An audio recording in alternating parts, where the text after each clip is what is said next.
Welcome into the Beat Sessions. I'm your host, Mitchell Weary. Let's talk about this new record from Flogging Molly. It's entitled Anthem, and they released that on September 9th. This is the band's first studio album in 5 years, their follow-up to 2017's Life is Good. Damn right it is. And I'm going to put my finger down. This is studio album number 7 for this band. There's a number of reviews that I read after listening to this record that said it's number 6, but I'm pulling up the list, and you have Swagger in 2000. You have Drunken Lullabies in 2002. Within a Mile of Home in 2004, Float in 08, Speed of Darkness in 2011, Life is Good in 17, and now we have Anthem in 2022. I count 7, and I'm willing to bet that most people forgot about that debut record, 2000 Swagger, and it's unfortunate because Steve Albini mixed that record, and all these years later, Steve is now back helping with production on this album. I think it's a wonderful full circle moment for this band, especially when you consider how legendary Steve Albini is, and the fact that this band got to work with him on their first record. Really cool moment. I'm loving that. I love Dave King. I love his voice. I love that he hails from Ireland. He was born in Limerick. It's about 60 to 70 miles north of where I lived in Cork, and then grew up in Dublin. But more than the Dropkick Murphys, those guys are all American musicians. So I feel that Dave really just has more experience and more culture that lends itself to this style of Celtic punk so much better. And it's impossible to talk about these guys without going back to the roots of this movement. You look at a band like The Clash, extremely influential in so many regards, with so many punk outfits, post-punk outfits, all these bands that took punk rock and moved it into a different arena in the late 70s and in the early 80s. I love the Pogues. I love what they brought to the table. And a band that I don't think gets thrown into the conversation enough, I'm going to say it, and a lot of people are probably going to disagree with me, but U2. I think ignoring U2 and the influence that they had in Irish punk and post-punk in the early 80s does a disservice to the genre. I think that band has been and continues to be extremely influential.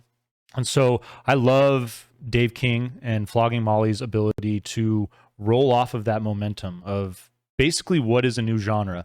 And while I absolutely hate the band name, this is probably my favorite contemporary outfit that's working with this style of music, balancing a good traditional element. They're just as influenced by the Dubliners as they are by the Clash. And what I love about this movement in music, especially when you look at punk rock and post-punk, is that, coming out of the 70s, that aggressiveness, it was lost, that heavy sound. And a lot of bands started to work with more melodies. They started to experiment with more sounds and different styles, different genres, incorporating them into that sound. And so I've loved this balance. I think that, as far as spiritually what's there with the music, there's a lot you can compare to punk rock and traditional Irish music, There's the celebration of the people that have come before you and the sacrifices that they've made, and acknowledging that you are standing on the shoulders of giants just by being here, just by being able to live the life the way you are. I know that punk rock tends to be a little more hardcore, a little more judgmental and critical, but ultimately at the end of the day, I think the motive for punk rock is to lay down constructive criticisms and to call the bullshit out where it is in order to make things better. I feel that both of these musical movements very much have that in common. And so I think the combination, bringing them together, makes perfect sense. And I love that, their music it's not full-on traditional, it's not full-on punk. It's really just a great balance of both elements, creating something that's so fun and so unique. And I know people in both camps that they don't want to meet halfway, and I respect that. If you like your punk rock, that's cool.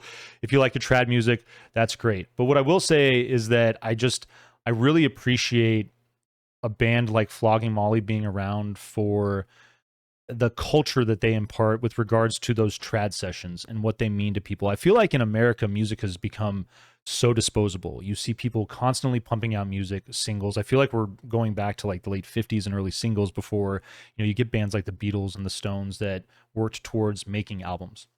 But it's, we live in a day and age where I feel songs are pretty disposable after a month. People want that next big thing that's setting them off. And with traditional music, if you've been to Ireland, or if you've been in that part of the world, any part of the island, England or Scotland or Wales, I feel like the experience is still the same as far as you walk in, and basically in any given pub in that part of the world, there will be a group of people in the corner playing traditional music. It's raw, It's a little loud, and that's what makes it so great. It's truly a celebration of life and of culture. It's not about just getting messed up and, getting drunk. I mean, obviously that does happen from time to time, but it happens because you're not just dancing and partying. You're sitting in front of people and engaging in conversation and enjoying life, the good, the bad.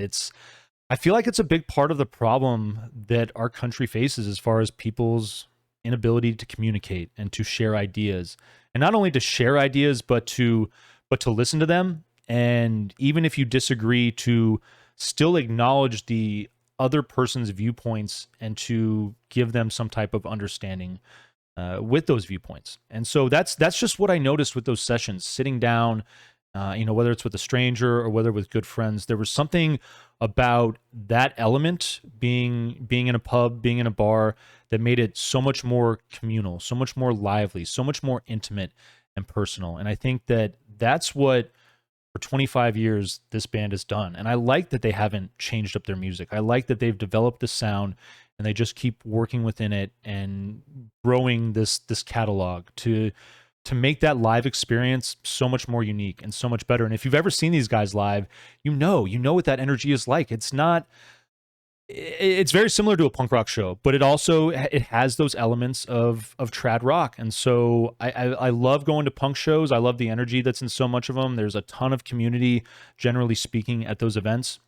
But I think being able to tone things down, those lower tempo songs, those moments of reflection, the balladry that you get in traditional Irish music is just as much of an important part as the up tempo, fast paced, just I guess call to action, call to war, call to arms songs. There are a lot of those traditionally in the genre. So I appreciate this record and for the balance that it displays and for the balance that this band has always displayed. I think that all of their records have done a good job of truly capturing and appreciating both of those elements. And I love these guys for that reason. This thing kicks off with These Times Have Got Me Drinking, Tripping Up the Stairs, lo-fi vocal, and trad intro. I love that start. And I love the production on this thing. You talk about that rawness, and I think that's really important to distill that in the album experience with production. It does make you feel like you're sitting on the opposite end of that corner bar room watching these people do their thing for a few hours, and it's truly just, it makes these guys so much fun.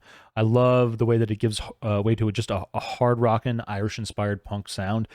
Great solid hook in the chorus. The song just delivers the good. This is exactly what you would expect from the band. It really just immediately set the mood and made me smile. Get this big anthematic breakdown, and the coda delivers. I like the way it moves into this gentle finish. And then you thought that's where it was going to end, and it rocks out. It's really a cool song. I love the different structure and the composition, the way it moves, and that's a big part of their music. If you're going to maintain that sound, at least make the structure of the compositions unique and fun, and they've definitely done a fine job of that on this record. A Song of Liberty is your second song. Love the riff, the percussion in the intro, the way that sets things off. Great driving tempo on this song. Kicks in nicely. It's got a great breakdown, fun structure. This is a really a great example of what I was just talking about. Just a lot of character in this particular track, and I really like the way it sits in that second spot on this record. Life Begins and Ends, but Never Fails is your third song. Traditional intro, great driving percussion. That's one of my favorite things about traditional Irish music. Generally, more than not, the percussion is always just so driving, just so rocking. And this song truly does a nice job of capturing that. Big drums hit. I love the big rockin' anthemic feel of this. Just another fine example of balancing that punk rock energy with that traditional energy as well. No Last Goodbyes. Breezy, mellow, nice moment of balladry here, pulling back things a little bit, showing off that balance. Really a nice demonstration of that, and it comes at a good moment. The Crappie Boy at 98 is your fifth song. I love the galloping trad feel of this song. I love the energetic hook on this thing too. It's another great track. Probably my favorite, I'm going to say. This Road of Mine is your sixth song. Kicks in hard and nice. It's just another pleasing combination. We get a little bit of banjo on this song too. I like the addition of that element on this track. And this is just a great energetic way to close the A side of this record. Your B side opens up with Try, Keep the Man Down. Your seventh song, the strings are so pretty in this thing, and I love that. And the acoustic open mandolin picks this thing up, and then it rocks out a bit. It's got a great coda, just a fun example of this band being able to incorporate mellow elements and then pick it up. Just fun, strong song structure. Excuse me. Really digging that track as well, especially the way that it opens up the B side of this record. Now is the time, keeps the mellow trad feel going that try keep the man down established, but it does that for about 2.5 minutes, and then this thing rocks out. And I like the way that it picks up the energy coming off that B-side open. Your ninth song, Lead the Way, is really catchy, really up-tempo rocker. Love the accordion on this track, reminded me of a Punk Outfit's Swingin' Utters, if you're familiar with them. I definitely dig that band, a band that I've seen a couple of times and really enjoy a lot. And they hit the woes pretty hard in the coda on this too, so I'm digging that. These Are the Days, your penultimate track. Great title. It's just got this dark, epic intro, and I love the acoustic riff that's working on this song. The strings are gorgeous. They're absolutely outstanding. And another fine example of, screw the full-on punk aesthetic. When you can listen to a song like this, it's just... it's a really fine example. Might be one of the better examples. I'm going to put this song in one of the upper tier of their catalog. I know I said I I really like this Road of Mine, but I think ultimately These Are the Days is probably going to be my favorite track on this thing. And just because it's somewhat proggy, it really is an adventurous song. It's so much fun to listen to while still capturing that signature Flogging Molly sound. And then The Parting Wave, your final track, pretty mellow trad song. I like the frenzied guitar that you get. It's something that's very, very common in Irish traditional music. You listen to a band like the Dubliners and you'll hear that frenzied guitar. And I love it. I love this record. It's going to be a nice addition into the catalog here. We're going to vinyl please it for sure. This is a band that I don't listen to a ton, but I find myself in those moods to listen to some traditional rock, to dabble in a little nostalgia. I'll throw on some Dubliners, I'll throw on some Pogues, and I'm really looking forward to including this record in those sessions. So I hope you enjoyed this album. Hope you find this review helpful as well. Please like this video, share it, subscribe to the channel, do all the things to help us blow this project up in 2022, and stay tuned throughout the week for more album reviews. We will see you next time on the Beat Sessions.